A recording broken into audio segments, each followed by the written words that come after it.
Breathe softly, and let your thoughts settle like mist over the forest floor.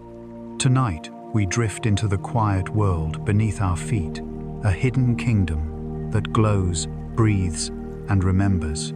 Here, in the stillness of the soil, life continues in silence. Threads of mycelium weave through darkness, like veins of light connecting roots and trees, carrying whispers from one living thing to another. It is a world that feeds on endings, yet creates beginnings. A patient network that turns decay into rebirth shadow, into nourishment silence, into song. As we journey through the realm of fungi, the recyclers of life, the quiet builders of balance, let each breath slow to their rhythm. Theirs is a story not of speed or struggle, but of transformation, one that unfolds gently in the calm of time itself. If this little journey brought you peace, leave a soft hello in the comments and share where your sky begins. Beneath the soft hush of the forest floor, something ancient breathes. It is not a plant nor an animal, but something in between, an echo of both, and yet its own kingdom entirely. Fungi have been part of Earth's story for over 1 billion years, quietly shaping the land, decomposing the old, and making room for the new. Though we rarely think of them as alive, in the same way we are mushrooms, and their hidden threads inhale and exhale just as we do. They draw in oxygen from the air, send it coursing through microscopic tunnels, and release carbon dioxide back into the world. Like the rhythm of a sleeping creature, this invisible breath connects them to every animal that walks, swims, or flies. It is one of the most profound kinships in nature, a silent bond between species that could not appear more different. When scientists first began sequencing fungal DNA, they made a remarkable discovery. Fungi are more closely related to animals than to plants. Their genetic architecture reveals a shared ancestor, a common spark that diverged hundreds of millions of years ago. It is as though somewhere in the deep history of life, a choice was made, one branch turned toward light and leaves, and the other turned inward toward the dark, fertile soil. Fungi do not make their own food, as plants do. They cannot drink sunlight or convert carbon from the air. Instead, they absorb nourishment from what already exists. Fallen wood, dead leaves, the remains of other lives. But this is not a story of decay. It is one of transformation. Fungi are alchemists of the natural world, turning endings into beginnings with a patience that transcends time. Their cell walls are built not from cellulose like the stems of plants, but from a tough, flexible material called chitin, the same substance that forms the shells of insects and the armor of crabs. In this shared chemistry lies another clue to our connection. We are more like mushrooms than we are like trees. Beneath our skin, within our cells, echoes a molecular signature of kinship written in ancient code. Imagine a forest in the early morning. Mist clings to the ferns, and the air smells of damp earth and slow life.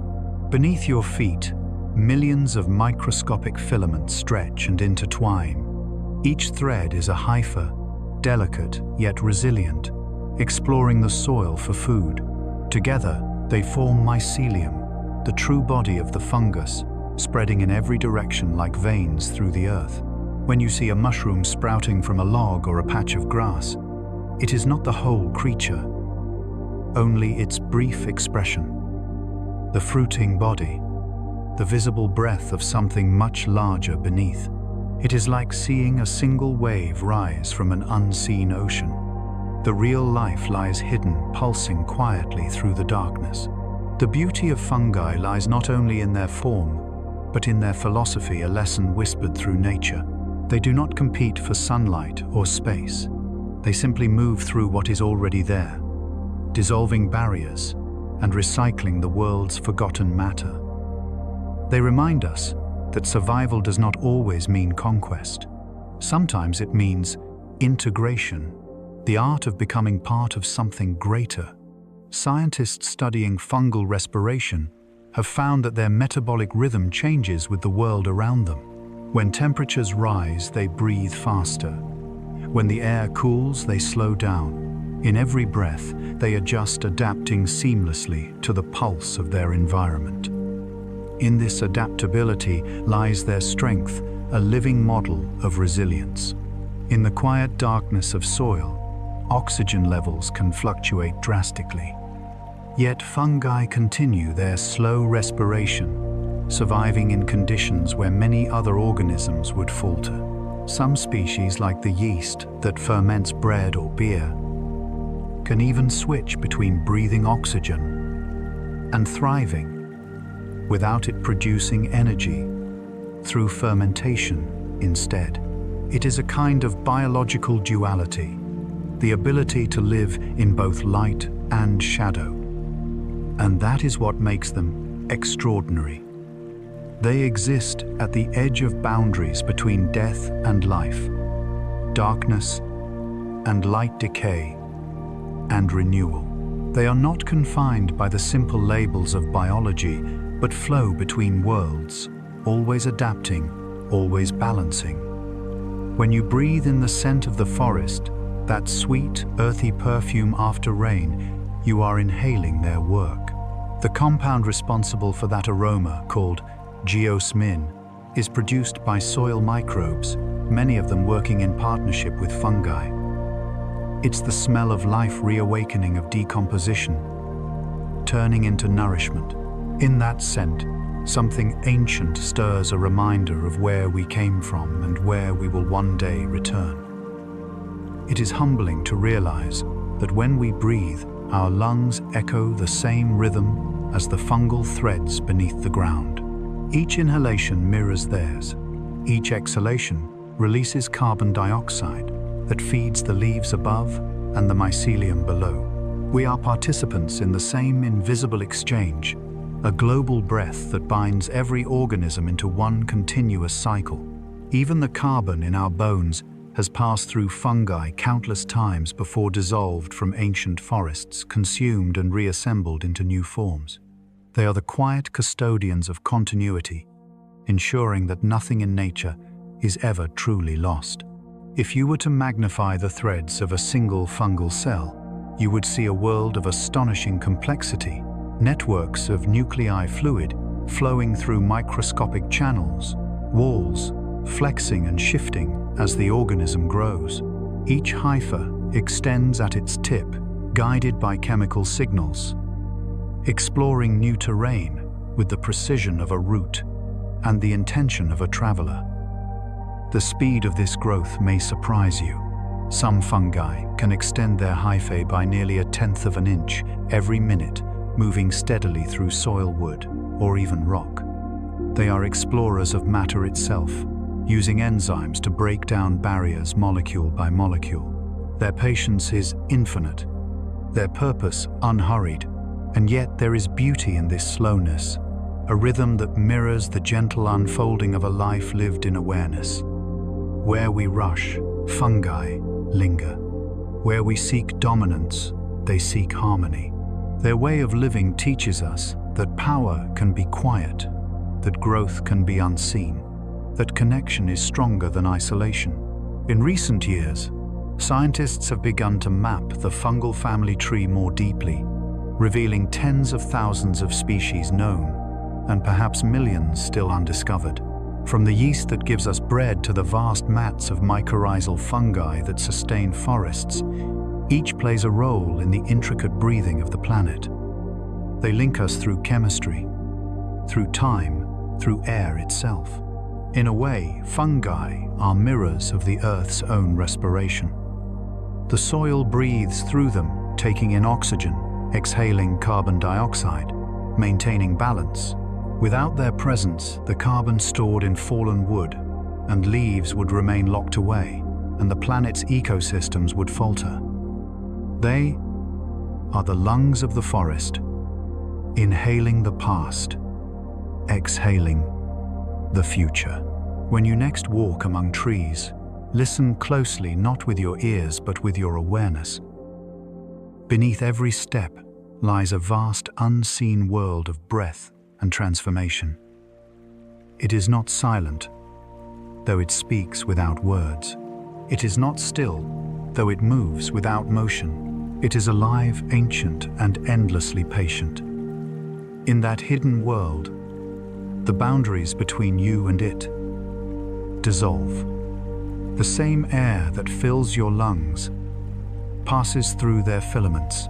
The same atoms that shape your thoughts once flowed through their bodies. We are kin not only by chemistry, but by rhythm, by breath, by the quiet persistence of being. And as the forest exhales into the night, the air carries the faint scent of geosmin once more, that earthy whisper, reminding us that life and death are not opposites, but partners in the endless cycle of renewal. Breathe deeply. Feel that kinship settle within you, the shared breath of all living things. For even now, beneath your feet, in the dark folds of soil, your oldest relatives are breathing with you. There is a moment deep in the forest when the darkness begins to breathe with color. It happens quietly, after rain, when the air feels thick with moisture, and the ground exhales the scent of damp wood. If your eyes adjust, you might see it faint green light, spilling from fallen logs, glowing in secret beneath the moss. It is not fire nor moonlight. It is life itself, shining softly in the dark. This is the light of bioluminescent fungi, living lamps that illuminate the edges of decay. Over 70 species are known across the world, from the ghostly mycelial chlorophytes in Japan to the radiant Panellus stypticus found in North America. Their glow, known to travelers as foxfire, has guided wanderers through forests for centuries. Even before we understood their nature, humans marveled at their quiet beauty, light that asks for no audience, performing only for the night itself. But how does this living light arise? Inside these glowing mushrooms, a biochemical reaction unfolds, a meeting of luciferin, luciferase oxygen, and water. The enzyme luciferase catalyzes the reaction, causing the luciferin molecule to release energy as photons. The result is a pale greenish glow, steady and soft, neither flickering nor fading quickly. The color of this light, around 520 nanometers in wavelength, lies in the middle of the visible spectrum, the same gentle hue that the human eye perceives best in darkness. Scientists have discovered that this bioluminescence may serve several purposes. For some fungi, the glow attracts insects that help spread their spores, ensuring their survival across the forest floor. For others, it may act as a warning or a form of camouflage, a way to blend into moonlight or mimic the glow of decaying matter, confusing would-be predators. There are even theories that light might help regulate fungal metabolism, releasing excess energy in a radiant whisper. In Brazil's Atlantic rainforest, the world's brightest glowing mushroom, Neonothopanus gardneri, casts emerald halos across the leaf litter. At night, entire groves appear alive with ghostly illumination. Photographers describe the sight as standing among stars fallen to earth. The glow is continuous, no spark, no flame, just an endless exhalation of light, born from life's quiet persistence. Imagine walking there. The forest hums with the sound of insects, the air heavy with humidity.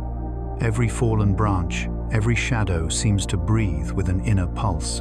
There is no artificial light, no human noise, only the ancient dialogue of nature in its own frequencies. The glowing mushrooms seem to pulse with breath, as if remembering the energy that once fed the trees they now decompose. The phenomenon of bioluminescence is older than memory itself.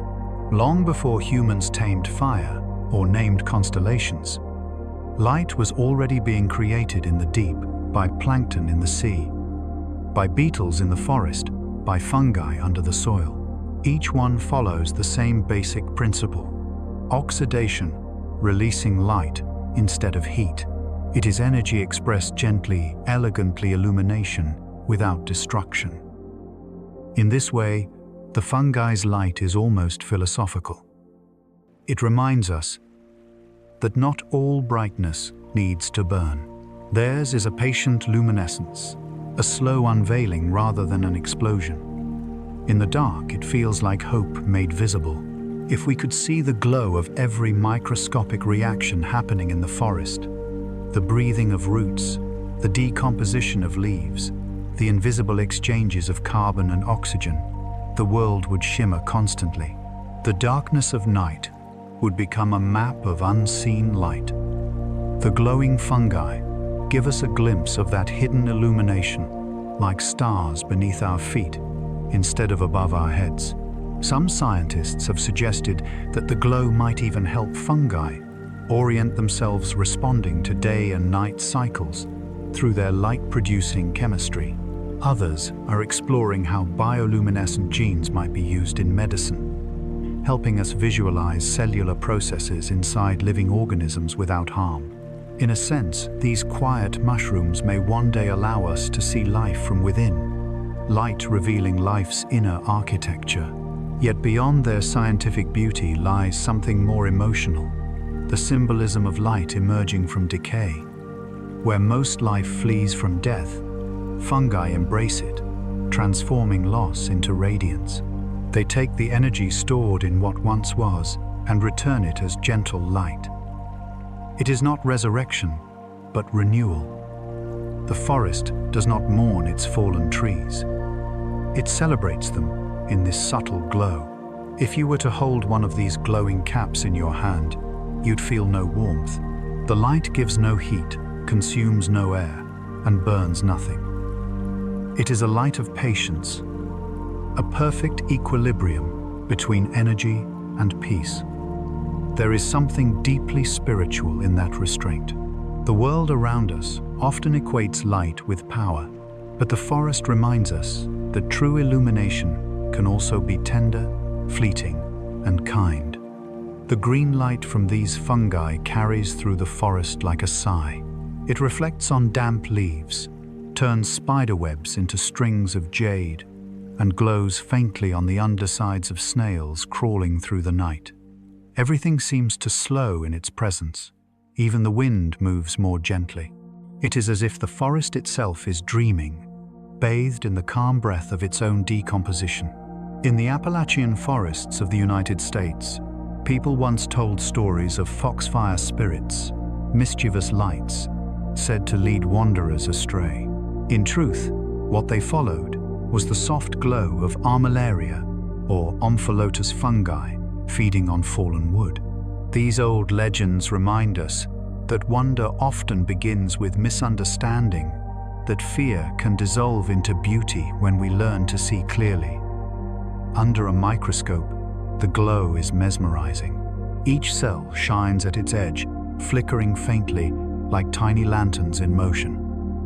Even when the fruiting body fades, the mycelium can continue to glow underground, turning the soil into a slow constellation. Scientists have recorded this light, lasting for weeks, even months, as long as the fungus continues its patient work of transformation. Perhaps that is what draws us to these organisms. They turn the end of one thing into the beginning of another. Their light is not an accident of chemistry, but a continuation of balance, a visual echo of Earth's endless cycle of renewal. Every night somewhere on this planet, a forest floor comes alive with their light. In the Amazon in Indonesia, in North Carolina, wherever moisture and darkness meet, life burns softly from the remains of what once was. These gentle lanterns remind us that even in endings there is beauty. Even in shadow, there is grace. As you picture this now, the dim forest, the air humming with unseen respiration, and the ground shimmering with faint green stars, notice how it feels within you. That peace, that quiet wonder, is the same light reflected inward. We too are part of the cycle that glows, fades, and glows again. And somewhere just beyond the reach of vision, the glow continues, a reminder that the earth itself is luminous, breathing light from its darkest corners. Beneath the surface of every forest, lies a hidden world. It is not made of roots or stones, but of threads, endless, delicate filaments weaving through the soil like veins of light. These threads form the mycelium, the living body of fungi, what we see above the ground. The mushroom, the puffball, the bracket on a log is only the brief flowering of something far older and more intricate below. If we could peel back the layers of earth, we would see it glowing faintly, an unseen network stretching for miles. It winds through roots, wrapping around stones, curving into crevices, connecting everything that lives. This vast underground lattice has been called the Wood Wide Web, a name both poetic and true. It carries messages, nutrients and memories between trees, grasses, and even microscopic life. Through it, the forest becomes something more than a collection of plants. It becomes an organism, alive with communication. Scientists have measured these connections and found that mycelial networks can extend over thousands of acres. Each thread, thinner than a human hair, grows forward with remarkable precision, guided by chemical signals seeking new food sources or symbiotic partners. Some threads fuse with tree roots to form mycorrhizae, a partnership so vital that most plants could not survive without it. In this partnership, fungi exchange minerals and water for sugars produced by photosynthesis. The trees feed the fungi, and in return, the fungi feed the trees. It is a relationship older than the first forests themselves, a living contract written in molecules instead of words. Through these exchanges, fungi help plants thrive even in poor soil or during droughts, extending their reach far beyond their own roots. When a tree in a forest is injured, perhaps struck by lightning or eaten by insects, the mycelium senses it. Chemical messages travel through the network, carrying information from one tree to another. Nearby plants may respond by adjusting their chemistry, producing compounds to deter pests or conserve water. The forest, through this shared web, behaves almost as a single being, capable of awareness, resilience, and care. Some trees, often the oldest and largest, act as hubs within this living internet. Scientists call them mother trees. They support younger saplings by channeling carbon and nutrients through the fungal web. When a mother tree dies, its remaining energy and stored sugars can flow into others nearby, sustaining them for months or even years. Through fungi, death itself becomes a form of generosity. The scale of this network defies imagination. In just a handful of soil, there can be miles of mycelial threads. In forests that have grown undisturbed for centuries, these threads interlace entire ecosystems, connecting trees of different species, different ages, and even different kinds of life. It is the Earth's most ancient form of communication, not spoken, not heard, but felt. Imagine a slow pulse moving through the dark, carrying information not as words, but as rhythm. The shifting balance of chemicals, the electric flicker of ions across membranes. Some researchers have recorded these pulses, measuring faint electrical patterns that resemble neuronal signals in the human brain. It raises a question that lingers like, do fungi think in their own way? Perhaps not thought, as we know it, but a form of pattern recognition, an awareness of balance, a conversation in chemistry. When one part of the network senses change, a rise in temperature, the presence of new roots, the whole system adjusts. Like a living algorithm, it learns, adapts, and remembers. The forest floor, once thought of as silent, is now understood as a place of constant dialogue. When the wind moves through the trees, the sound we hear above mirrors the exchanges happening below. The two worlds, air and earth, are synchronized, both humming with the same slow intelligence. It is no coincidence that ancient cultures often describe the earth as alive. Indigenous traditions across the world spoke of the forest as a being with breath and voice.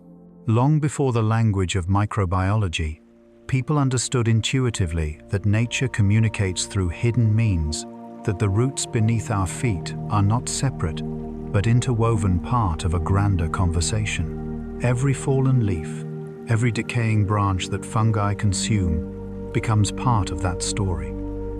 As they break down matter, the nutrients are released and shared again through the web, reaching distant roots. A dying tree feeds the living. A fallen log nourishes the saplings that will one day replace it. Nothing in this system is wasted. Nothing truly ends. In some ecosystems, like the old-growth forests of the Pacific Northwest, the mycelial web binds together trees that stand hundreds of feet tall.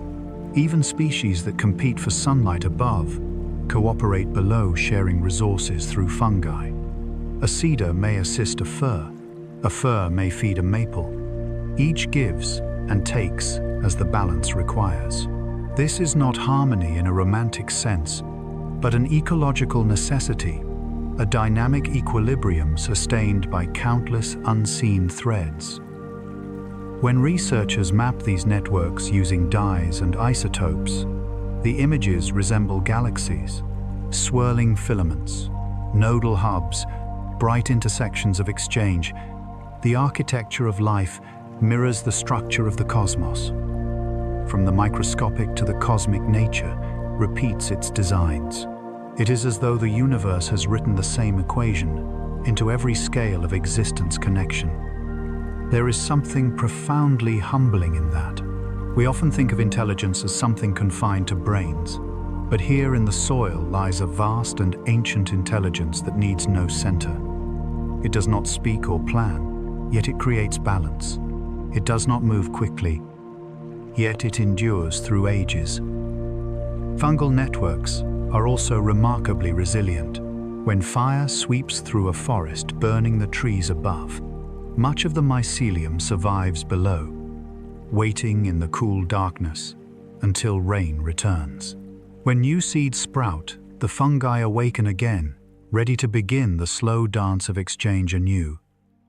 In that persistence lies a lesson that endurance need not be loud, and recovery need not be rushed. In laboratories around the world, scientists are now exploring ways to use fungal mycelium as living materials for sustainable building, biodegradable packaging, even data storage. The very same adaptability that sustains forests might one day help sustain our cities. We are beginning to understand what the Earth has known for millions of years, that strength comes from connection, not separation. When you picture a forest, imagine not just trunks and leaves, but an ocean of threads flowing beneath your feet, unseen rivers of life. Imagine them breathing, pulsing, communicating in silence. You are standing on a living network, older than civilization, older than mountains, still growing beneath the weight of time. And when you exhale, remember that the air leaving your lungs will feed the soil that feeds them, a circle so complete it feels like eternity folded into breath. The forest does not exist apart from the fungi, nor do the fungi exist apart from the forest. They are one organism, two voices in the same song, one singing in light, the other in shadow. There is a forest in eastern Oregon where the trees whisper above something vast, something alive, ancient, and mostly invisible.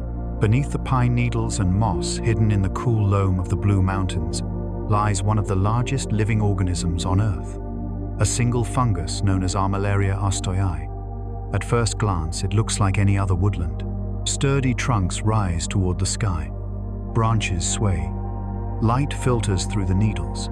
Yet underfoot stretches a living network so immense that it could fill more than 2,000 acres. For comparison, it covers an area nearly equal to 1,600 football fields, all belonging to one genetic individual. If you could see beneath the surface, the forest floor would glow with threads of mycelium, white and lace-like, interwoven through the roots of every tree. It moves not with haste, but with timeless certainty, digesting fallen wood, connecting the living, and reclaiming the dead. It has been there for thousands of years, growing imperceptibly, like the heartbeat of the earth itself.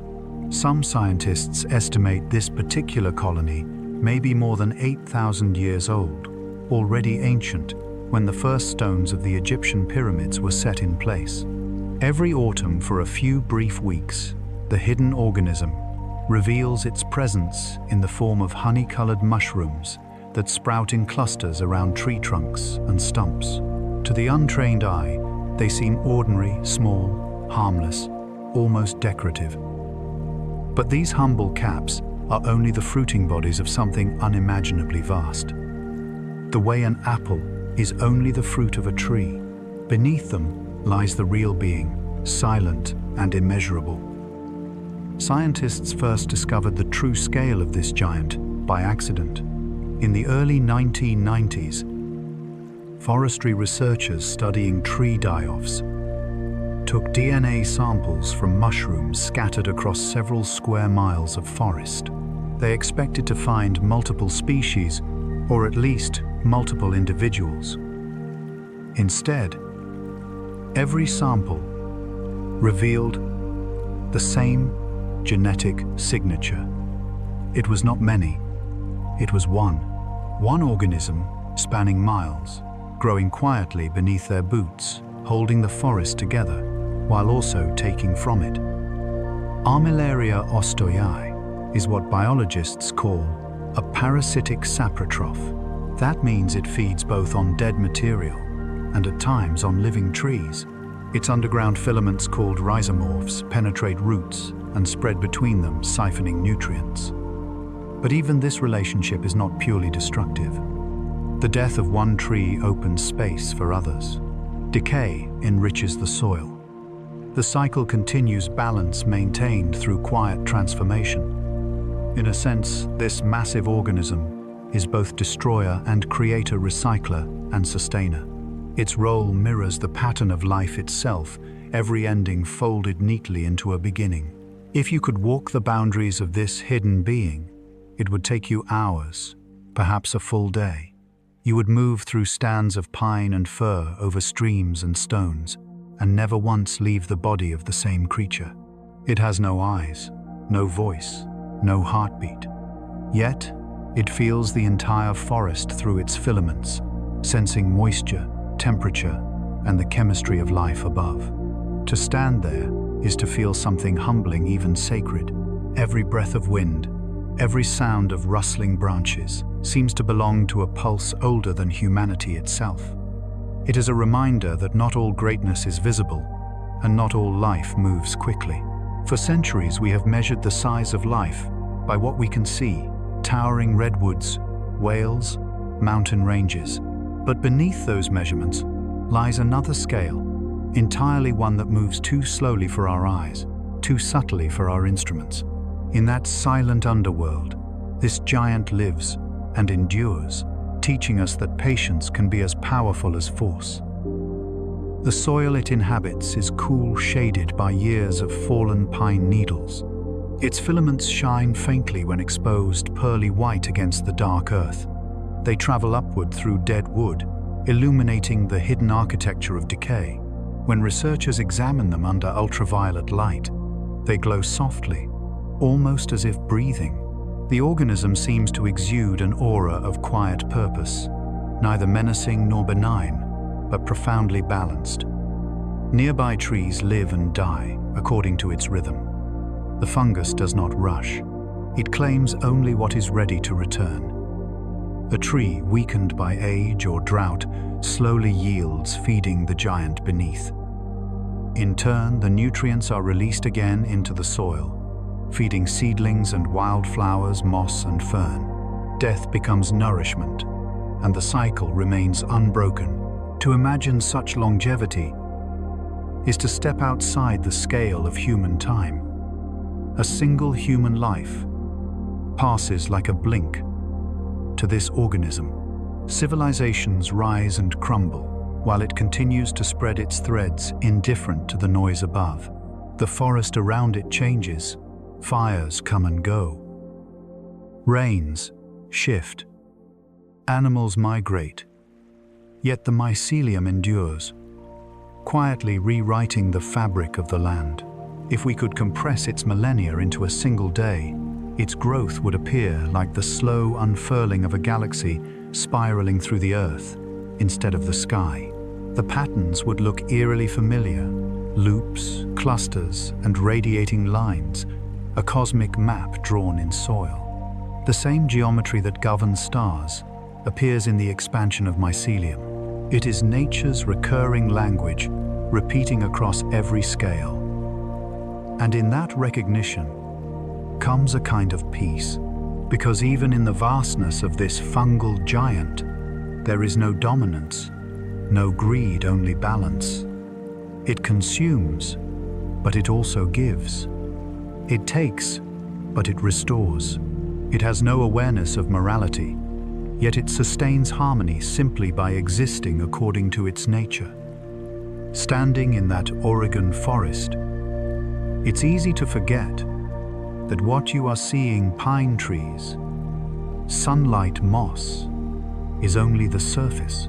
The true world lies below. The true power is quiet, invisible, ancient. The earth itself is alive in ways we are only beginning to understand. Scientists studying armillaria say its continued existence teaches us about resilience, how life survives extremes of temperature and scarcity, how systems endure through cooperation and recycling rather than destruction.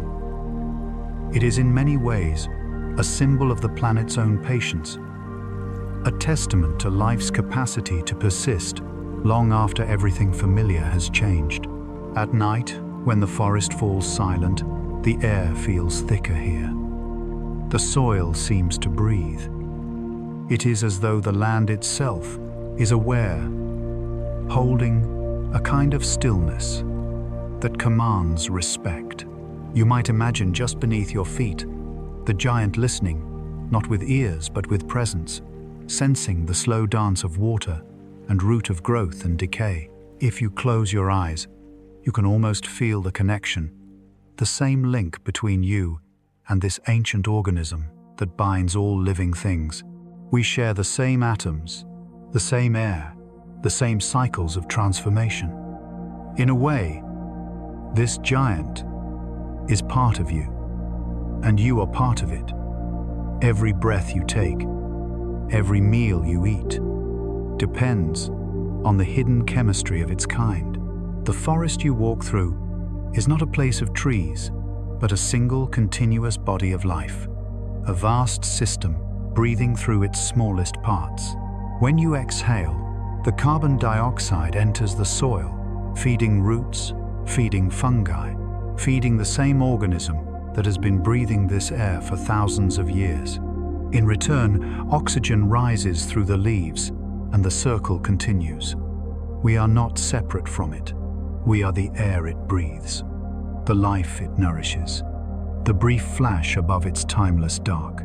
Every forest, every field, every breath of wind on this planet exists because something somewhere is quietly breaking down what came before.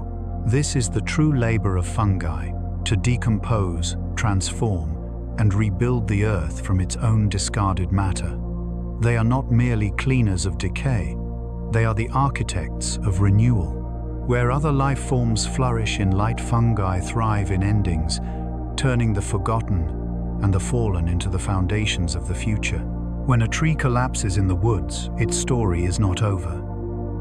Bark splits wood, softens, and within days, fungal spores find their way into its crevices. These spores germinate into fine thread-like filaments, hyphae, that spread outward through the dead wood like veins of ivory. Each one secretes powerful enzymes capable of dissolving molecules that most life cannot touch: cellulose, lignin, keratin. These substances are the structural armor of nature, tough, complex, resistant to decay. Yet fungi unlock them, breaking down what would otherwise persist for centuries. Through this chemical magic, what was once a towering tree becomes soil again, dark, rich, and alive. The nutrients released from its decay feed the next generation of plants, which in turn feed animals which eventually return once more to the earth. Fungi ensure the continuity of this cycle, carrying matter from death back into life. Without them, fallen trees would pile endlessly upon one another, the forest choking on its own history. Instead, every trunk, every leaf, every life finds purpose again through the patience of decay. To watch this process unfold is to witness time in its most tender form. Decay is not sudden, it is rhythmic, gentle, purposeful. The wood darkens, the air grows damp, with the scent of humus, that deep, almost sweet aroma of transformation. Beneath the bark, mycelium threads glow faintly in the dark, weaving through the grain. It is as if the tree's spirit lingers, shifting shape, becoming part of everything around it. When scientists study the soil beneath old-growth forests, they find that nearly a third of its carbon content has passed through fungi. Each molecule of carbon dioxide, released by a decomposing log, is captured again by photosynthesis in the canopy above. The balance is delicate but perfect. One breath released, another taken. The entire planet's climate depends on this silent exchange, a system so vast and steady that it goes unnoticed by nearly everyone. Fungi are not merely destroyers. They are gardeners of the unseen. Their enzymes sculpt the microscopic architecture of soil, shaping its structure and allowing water to flow freely. They form symbiotic partnerships with bacteria, exchanging nutrients and creating fertile conditions for roots to grow. Even the smallest moss depends on this invisible scaffolding, the mineral bridges built by fungal patience. Some fungi specialize in extraordinary feats of recycling. White rot fungi, for example, possess enzymes capable of breaking down lignin, one of the most complex natural polymers on Earth. It was these fungi that allowed the great forests of the Carboniferous period to end releasing their carbon and giving rise to the climate we know today. Before their evolution, wood could not decompose ancient trees, simply piled up, fossilizing over millions of years into the coal seams we now find beneath the ground. In a way, fungi ended an age and began another. Their invention of decay shaped the planet's history, and even today their quiet work continues on scales both vast and intimate. When autumn comes, fallen leaves blanket the forest floor in layers of gold and red. Beneath them, fungi awaken. Mycelium threads move like slow rivers, digesting the leaf litter, transforming it into the soft, dark earth that will cradle next year's seeds. It is a process of endless generosity, the forest feeding itself through its own endings. Not all of this happens in the wilderness. In city parks, compost piles, even forgotten flower pots, fungi perform the same miracle. Their spores drift invisibly through the air, landing where there is warmth and moisture. Each spore carries all it needs to begin again. Given time, even the most barren ground will yield life under their touch. The human world has begun to learn from this mastery. Scientists study fungal enzymes to develop biodegradable plastics and clean up oil spills. Environmental engineers are experimenting with mycoremediation, using fungi to remove toxins from soil and water. Species of oyster mushrooms, for example, can digest petroleum, transforming crude oil into harmless organic matter. Others can absorb heavy metals or break down complex pollutants. Through these quiet chemists, the Earth shows us how to heal itself slowly, naturally, and without violence. But beyond the chemistry lies a deeper lesson. Fungi remind us that decay is not loss. It is transformation. Every ending is the seed of a beginning, waiting in the dark. When something falls apart, whether it's a leaf or a life, its pieces feed the world that continues after it. In the forest, there is no waste. The fallen are folded gently back into the whole. In the same way, perhaps our own moments of ending, our failures, our stillness, our seasons of rest, are simply another form of decomposition necessary for growth to follow. The natural world has no fear of decay. It trusts it. When you walk in a forest after rain, notice the softness underfoot, that spongy, yielding ground that breathes beneath your steps. You are walking on centuries of transformation, on the remains of countless lives turned to soil. Every breath of air you take is filtered through that process. The oxygen in your lungs was once part of a fallen tree. The carbon in your body once belonged to a star, then to a leaf, then to the fungi that returned it to the earth. And so, fungi teach us patience. They do not hurry, because the universe itself moves at their pace. They work in silence, and yet their results shape every living thing. Through their unseen labor, the forest renews, the planet breathes, and the cycle remains unbroken. We tend to revere what grows upward, the reaching branches, the flowers, the light. But perhaps true reverence belongs also to what grows downward, the unseen roots and threads that give rise to all else. For without the recyclers, nothing would return, and nothing could begin again. So next time you see a decaying log, don't see death, see construction. See 1,000 architects working patiently in the dark, dismantling the past, so the future can find a place to grow. Because through every act of decay, the earth is reborn. And from that renewal will rise our next discovery, how these quiet recyclers have become our partners, shaping not just forests, but humanity itself. If you open a loaf of freshly baked bread and breathe in its warmth, you are inhaling the work of fungi. If you sip a glass of wine, watch the rise of dough, taste blue cheese, or take a dose of penicillin fungi, are there, quietly shaping your world from within. Though they thrive in shadow and soil, their reach extends into every corner of human life. We are surrounded by their gifts, nourished by their chemistry, and healed by their intelligence. For thousands of years, long before the word fungus was ever spoken, humanity lived in partnership with these unseen organisms. Ancient Egyptians used wild yeasts to ferment grain and fruit, transforming flour and water into bread and mead. The Sumerians brewed beer over 5,000 years ago, believing it to be a divine elixir, a gift from the gods. In truth, it was a gift from Saccharomyces cerevisiae, a microscopic yeast whose slow dance with sugar continues to feed us today. Every time yeast feeds on glucose, it exhales carbon dioxide and alcohol, a kind of fermentation breath that inflates bread dough and gives wine its gentle warmth.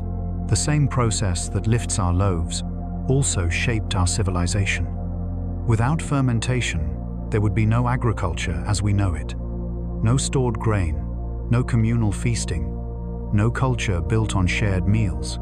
Each bubble of gas rising through dough is a relic of that ancient friendship, the bond between human hands and fungal cells. When you imagine yeast under a microscope, you see something simple, tiny oval cells, budding into new ones, multiplying by the thousands. But beneath that simplicity lies astonishing precision. Each cell senses its environment, adjusting its chemistry to temperature and sugar levels, releasing just the right amount of energy to keep balance. It's not thought in the way we understand thought, but it is life behaving intelligently, efficiently, and beautifully. Through these humble organisms, humans learned patience, how to wait for transformation rather than forcing it. Fermentation is a practice of trust. You mix flour and water, add yeast, and leave it be. Slowly, unseen life begins to shape matter, filling it with air and warmth. In this way, the human kitchen mirrors the forest floor, both places where fungi perform quiet miracles of renewal. Beyond our food, fungi have healed us in ways that changed the course of history. In the early 20th century, a scientist named Alexander Fleming noticed that a mold growing in one of his petri dishes killed the bacteria around it. That mold, Penicillium notatum, would become the source of penicillin, the world's first true antibiotic. From that small discovery came a revolution in medicine that has saved hundreds of millions of lives. The mold had been performing this task long before humans arrived, defending its own territory by releasing antibacterial compounds. We merely stumbled upon its secret and learned to amplify it. It is humbling to realize that the foundation of modern medicine emerged not from laboratories or machines, but from the same humble kingdom that grows on bread and rotting wood. Today, fungi continue to serve as teachers and allies in science.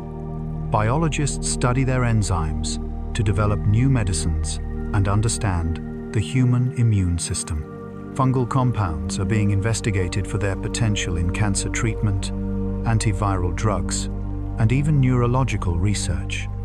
Their chemistry is a language, one that communicates with the biology of our own bodies. And in the world beyond medicine, fungi are shaping the future of technology. Designers and engineers now use mycelium, the dense network of fungal threads, as a sustainable material. It can be molded into furniture packaging, leather-like textiles, and even building bricks. Strong, lightweight, biodegradable mycelium offers an alternative to plastic and concrete, two of humanity's most persistent pollutants.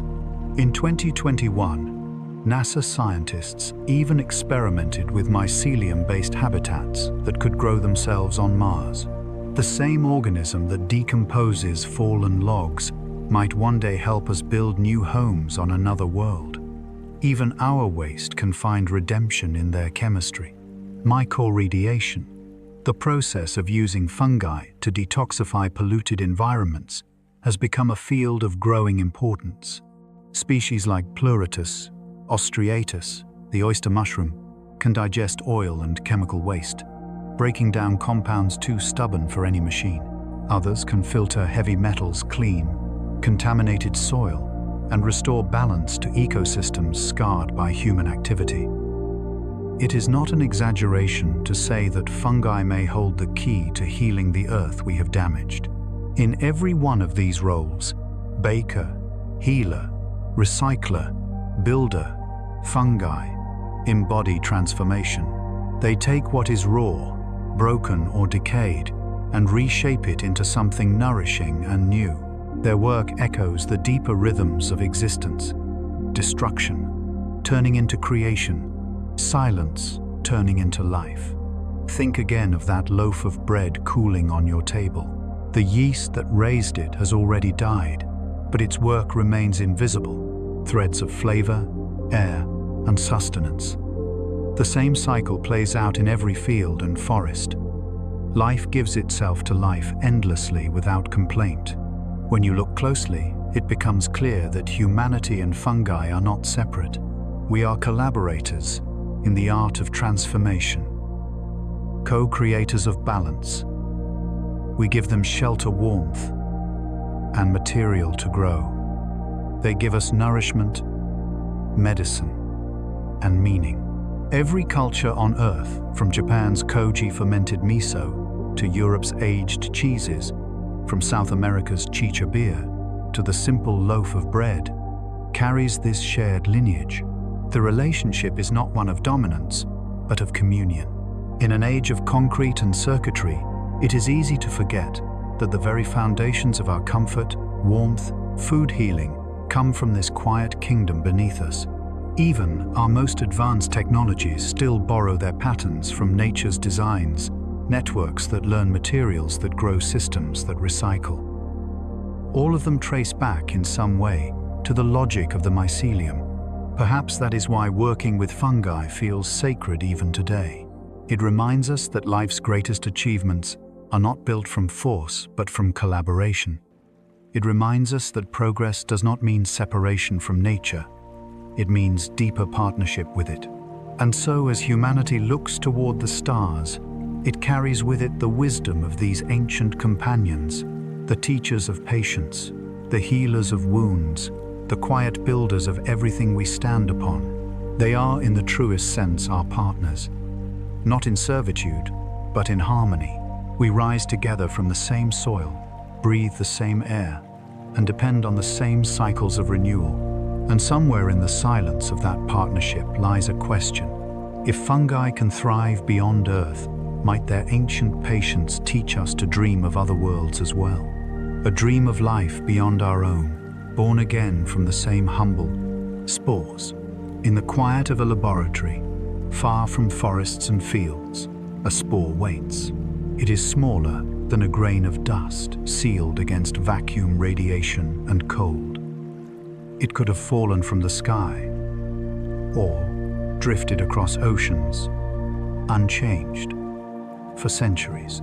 Yet even now, it carries within it the potential for life, a spark that needs no sunlight, only time. Fungi, those patient builders of Earth's ecosystems, have proven that they can survive conditions more extreme than almost any other life form. Scientists have found their spores high in the stratosphere, carried there by winds that brush the edge of space. Others have been discovered thriving in the radioactive ruins of Chernobyl, feeding not on nutrients, but on energy itself. These melanized fungi absorb radiation and convert it into chemical energy in a process similar to photosynthesis, but powered by darkness instead of light. Such resilience has inspired researchers to wonder, could fungi also survive beyond Earth? In recent years, experiments aboard the International Space Station have sought to answer that question. Samples of fungal spores have been exposed to cosmic radiation vacuum and extreme temperature swings from hundreds of degrees below freezing to over 200 degrees Fahrenheit in direct sunlight. Many survived. Some even grew again, once returned to Earth. This remarkable endurance has sparked an idea among astrobiologists. Perhaps fungi could be the pioneers of new worlds, the first life to settle on alien soil. When NASA scientists imagine the early stages of terraforming Mars, they often speak of fungal partnerships. Mycelium could be used to recycle waste, build structures, or prepare barren rock for future life. Because fungi can digest minerals and extract nutrients from stone, they could help transform sterile dust into fertile ground. Imagine a colony of explorers landing on the red planet. They step into an alien landscape of silence and rust-colored soil.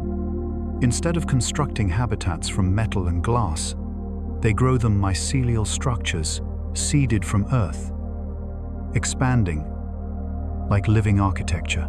The walls breathe, recycle air, insulate against radiation, and repair themselves when damaged. Each building becomes a kind of living organism, part fungus, part human design, a home that grows from the planet itself. This is not a dream of science fiction, but of bioengineering already underway.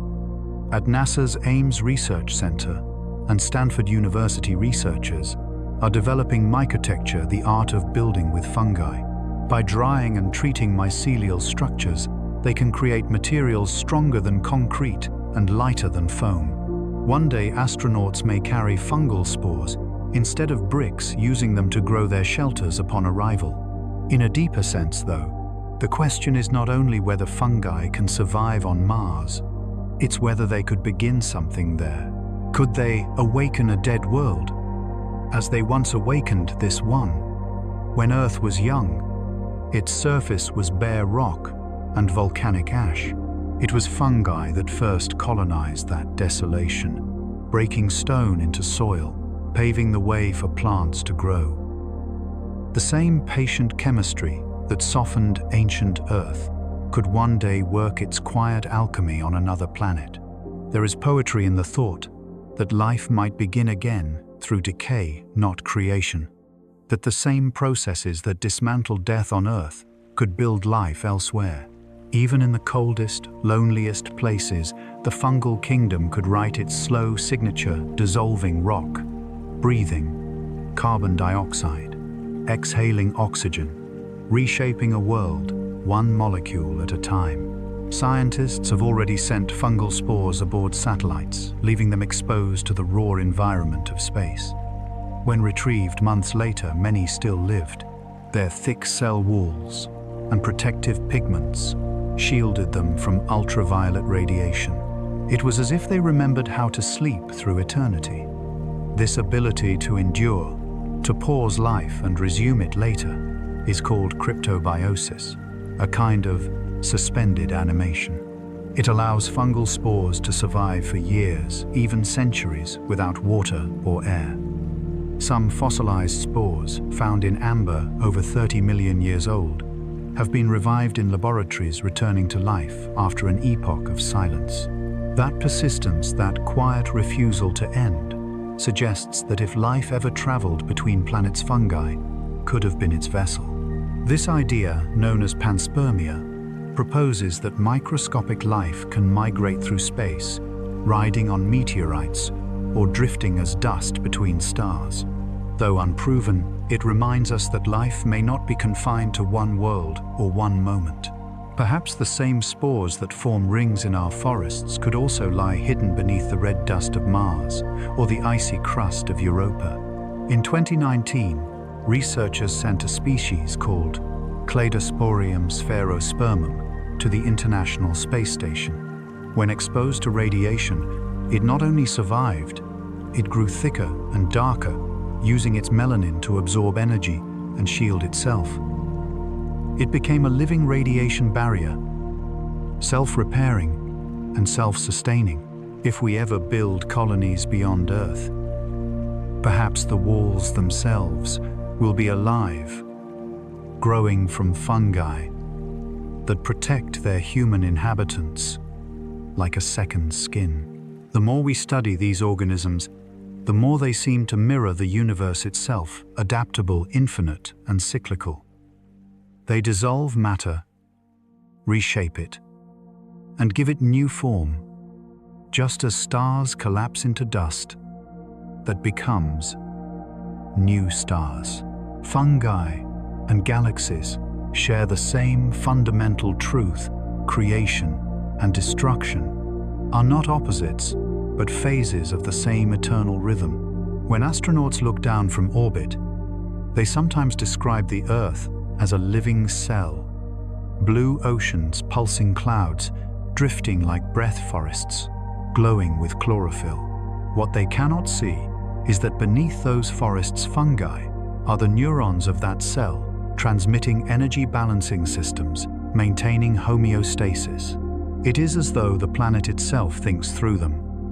And if that is true, then perhaps the universe also thinks through its own networks, galaxies, nebulae, the invisible web of gravity and light. Maybe fungi are simply one expression of that cosmic architecture, repeating the same patterns on smaller scales. This is the wonder of science, that in studying the smallest lives, we glimpse the greatest patterns. A spore and a star are not so different. Both begin in darkness. Both expand, connect, and endure. Both are expressions of the same cosmic patience. When we imagine the future of humanity among the stars, we often picture machines and metal. But perhaps our true companions will be these ancient builders, soft, silent, endlessly adaptable. They will digest alien minerals, grow our homes, recycle our waste, and remind us of where we came from. A blue planet that once bloomed from stone, helped by their patient chemistry. The next frontier then may not be a conquest, but a continuation. the spreading of the same quiet intelligence that has always sustained life here. If we go to other worlds, we will not go alone. We will carry the spores of our ancestors, the breath of our forests, and the wisdom of fungi that have waited billions of years to teach us that life can flourish anywhere, even in the dark. And as that vision of other worlds takes root in our imagination, we begin to see the truth beneath our feet as well. The forest itself, thinking, breathing, and learning through its ancient fungal mind. There are places in the world where time seems to slow, where the wind passes through the trees with a kind of deliberation, as if the forest itself were thinking. In these places, every root, leaf, and thread of mycelium is part of a network older than language, a network that feels, remembers, and adapts. Though it has no eyes, no brain, and no single voice, it behaves as though it listens. The notion that a forest could think was once the language of myth and metaphor, but today, science tells a story even more extraordinary. Through the mycelial web beneath the soil, trees and fungi communicate in a way that mirrors intelligence, not the quick spark of neurons, but the patient rhythm of ecosystems. Each filament of mycelium acts as a bridge between roots, carrying messages and matter in both directions. When a tree senses drought or disease, it releases chemical signals that travel through these filaments to its neighbors. In response, other trees alter their behavior, slowing their growth, redirecting water, or releasing compounds to fend off pests. The forest reacts not as a collection of individuals, but as a unified system. Suzanne Simard, a forest ecologist in British Columbia, spent decades uncovering this web of relationships. Her research revealed that trees share not only information, but also resources. Older established mother trees send carbon to younger seedlings through fungal networks, even if those seedlings are of different species. They recognize kin and foster diversity, strengthening the resilience of the entire forest. It is as if wisdom itself were flowing through the soil, an invisible exchange of experience written in chemistry and patience. Each connection hums with microscopic activity. Electrical pulses travel through fungal filaments, faint rhythmic signals that scientists have measured using electrodes, sensitive enough to detect a neuron's whisper. These pulses vary in speed, frequency, and amplitude, forming patterns that change depending on environmental conditions. Though no one claims fungi have thoughts, their electrical rhythms suggest something deeply organized, a capacity to respond, adapt, and remember. Some researchers compare these signals to the activity of simple neural networks. In experiments, fungi exposed to new environments appear to learn the most efficient pathways for nutrient flow. When conditions change, they alter their structure, rerouting energy where it's needed, avoiding waste, anticipating future growth. This adaptability hints at a kind of intelligence without consciousness, a memory stored in motion and form rather than neurons. To imagine this is to glimpse an alien kind of mind, a mind without self, without identity, but full of awareness. It doesn't speak yet, it communicates. It doesn't see yet, it perceives. It doesn't move quickly yet, it moves with purpose. It is a distributed intelligence spread thin across the living world, learning through connection. We might think of it as the Earth's slow brain, not separate from the planet, but woven through it. The mycelium under your feet might connect to roots half a mile away, to a flower on a hillside, to a tree feeding another unseen through the dark. When rain falls, signals ripple through the network, prompting changes in growth. When fire burns through the surviving filaments, at the edges of the damage begin to regrow, exploring the new landscape, rebuilding the network. This is what scientists call emergent intelligence. The idea that complexity can arise from simplicity. Just as a flock of birds moves as one, or an ant colony builds intricate structures without a leader, so too does the forest behave like a single self-organizing entity. Each filament of fungus, each cell, follows basic rules: seek, connect, share, respond. From these simple acts, a mind-like harmony emerges. When you stand in a forest, surrounded by stillness, you are in the presence of this intelligence. Every scent, sound, and flicker of movement is part of the communication that sustains it. The rustle of leaves, the hum of insects, the creak of branches in the wind, all of it echoes the subtle exchanges below ground. Above and below mirror each other. The air vibrates with the same rhythm that pulses through the soil. It is no wonder that people throughout history have described forests as sacred. They are not merely collections of organisms, they are expressions of balance, collaboration, and awareness.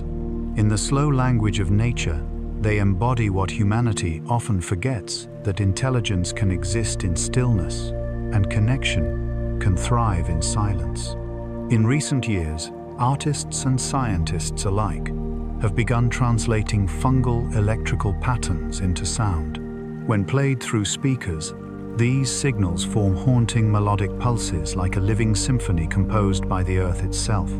Each tone represents the flow of energy. Each pause a breath between chemical conversations. Listening to it feels like eavesdropping on the planet's thoughts. And perhaps, in a sense, it is. For what else is thought, if not the transformation of energy into pattern, the recognition of change, the adjustment to uncertainty? By that measure, the forest does think not in words, but in reactions, relationships, and renewal. We humans tend to see intelligence as a hierarchy, placing ourselves at the top. But fungi challenge that idea. Their wisdom lies not in domination, but in integration. They remind us that knowledge does not require a single brain. It can exist in networks, in cooperation, in the patient accumulation of memory across time. To learn from them is to rethink what it means to be alive. What if the truest measure of intelligence is not how much we control, but how deeply we connect? What if awareness is not an individual spark, but a shared flame that moves through all life, flickering across the mycelial web, through our breath, through the ocean's currents, and the stars' gravitational tides? As night falls in the forest, a mist rises from the ground. Each droplet carries with it traces of fungal spores floating upward into the air. Some will travel only a few feet before settling again. Others may drift for miles, carried by the wind to new landscapes. In this gentle dispersal, the forest expands its mind, always exploring, always remembering. And somewhere, under the quiet earth, the network waits, sensing, adapting, learning. The forest dreams in its own language, one that speaks through the growth of roots, the hum of mycelium, and the slow rhythm of rain. It is not a dream we can translate, but one we can feel if we slow down long enough to listen. Because in the end, we too are part of that dream. The oxygen in our lungs, the carbon in our bones, the food on our plates, all have passed through the intelligence of fungi. We are extensions of the same mind carried in a different form. And when we finally rest, returning our bodies to the earth, the network will take us in once more, learning from us, as it has from everything before. It will dissolve us, transform us, and fold us back into the quiet wisdom of the soil. And through that wisdom, through that patience and exchange, the forest continues to breathe, feeding the world in silence. And it is here, in this stillness, that the cycle of life begins again. There comes a point in every cycle of life when the noise fades and all that remains is stillness. It is here, in this deep, unhurried silence, that the true work of fungi unfolds. Beneath the moss, beneath the roots, beneath even the heartbeat of the forest, they move unseen, turning what was into what will be. The silence is not emptiness. It is process. It is creation slowed to the tempo of eternity. This silence is the rhythm that feeds the earth. The quiet digestion of fallen leaves, the patient unraveling of wood, the invisible chemistry that releases carbon, nitrogen, and life itself. Each fragment of decay becomes a promise kept that nothing in nature will be wasted. Every cell, every spore, every thread of mycelium participates in this balance, maintaining the planet's great respiration. If we could amplify their sound, we would hear a steady hum, the earth, exhaling through its smallest workers. Fungi decompose dead matter into nutrients. Those nutrients nourish the plants that feed the animals, who in turn give back what they've borrowed. The forest breathes in a circle of grace. Inhale, exhale, birth, decay, renewal. It is a conversation older than time itself. And yet, this process is not confined to the wild. Even the soil of your garden, the compost beneath your kitchen scraps, or the green growth along an old stone wall, hums with the same patient intelligence. Fungi bridge the human and the natural. They live where civilization touches wilderness, in the damp cracks of cities, on the bark of forgotten trees, in the air that drifts through every home. In their patience lies a lesson too large to ignore. Theirs is a world without waste, without greed, without rush. When a mushroom feeds on decay, it restores balance. When it dies, it becomes nourishment again. Everything it touches is returned to the cycle, and nothing is lost. Our world, by contrast, has forgotten this rhythm. We have filled the soil with metals and plastics that resist renewal. But fungi, ever resilient, are finding their way even here, learning to digest what we have created, transforming pollution into pathways for new life.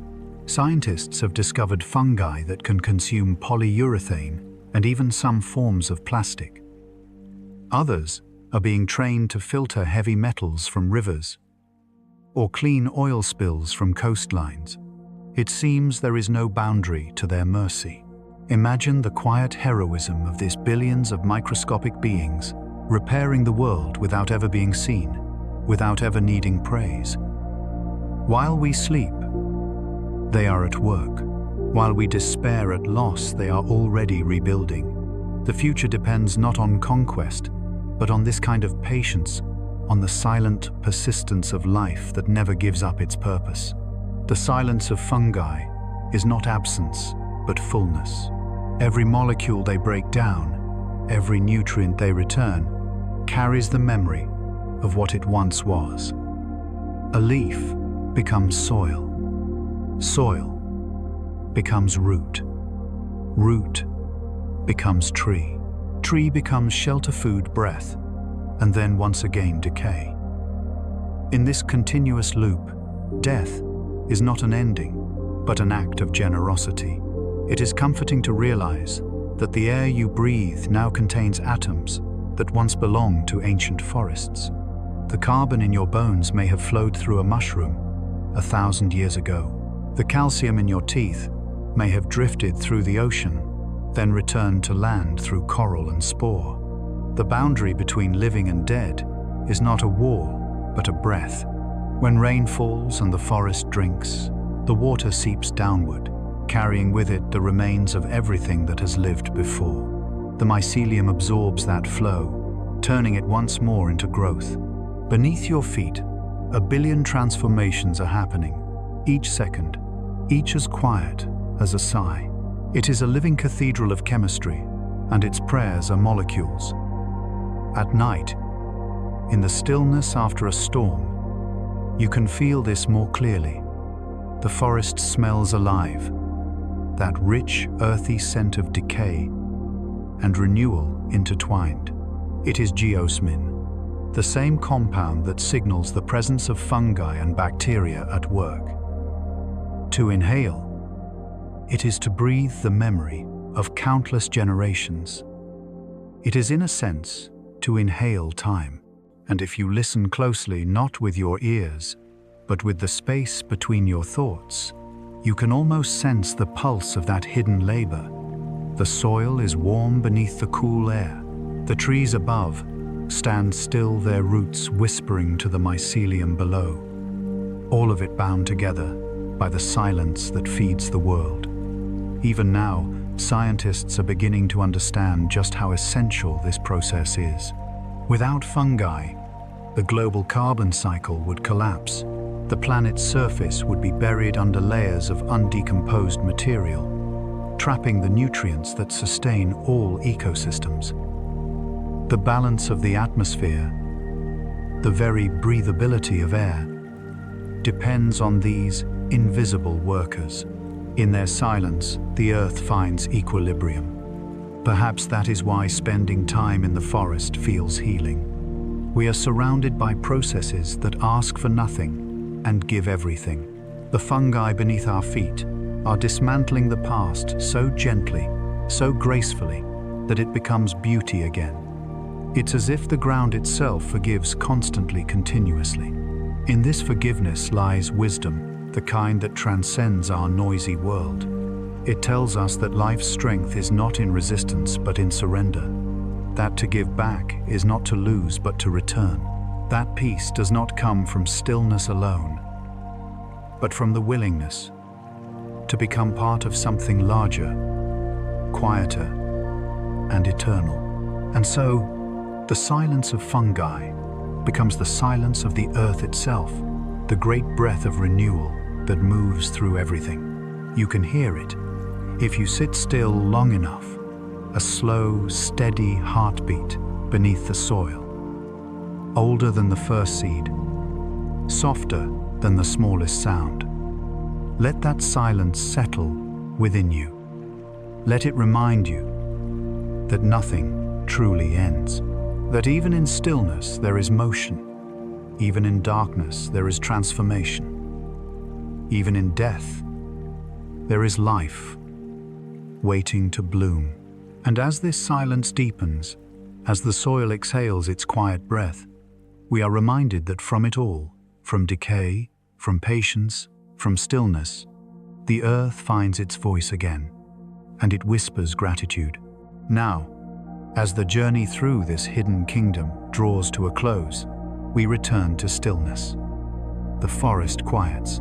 The air feels heavier, softer, full of the slow breath of things unseen. Everywhere beneath you, beneath every blade of grass, beneath every step, life continues its patient work. The fungi breathe in rhythm, with the earth itself breaking down, building up, and keeping the world in motion without a sound.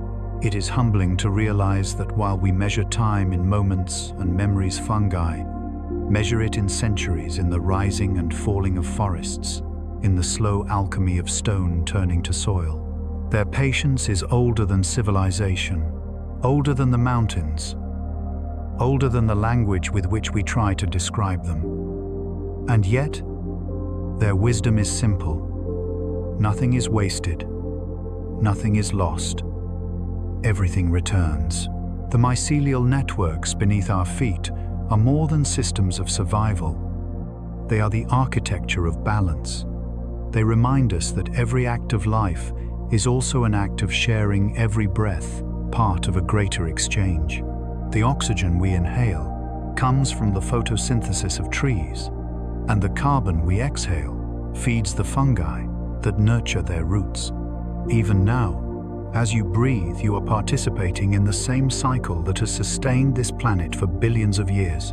In this understanding, the world begins to feel less like a collection of separate things and more like a single being breathing, growing, and dreaming in its own slow way. Each leaf that falls, each mushroom that blooms and fades, is a note in that symphony of transformation. And we too are instruments in that same orchestra, playing our part in the music of renewal. So, as we close this quiet exploration, let us remember the humility of these ancient companions, the fungi that thrive in darkness, yet give rise to light, that dissolve death, yet make life possible, that ask for nothing yet sustain everything.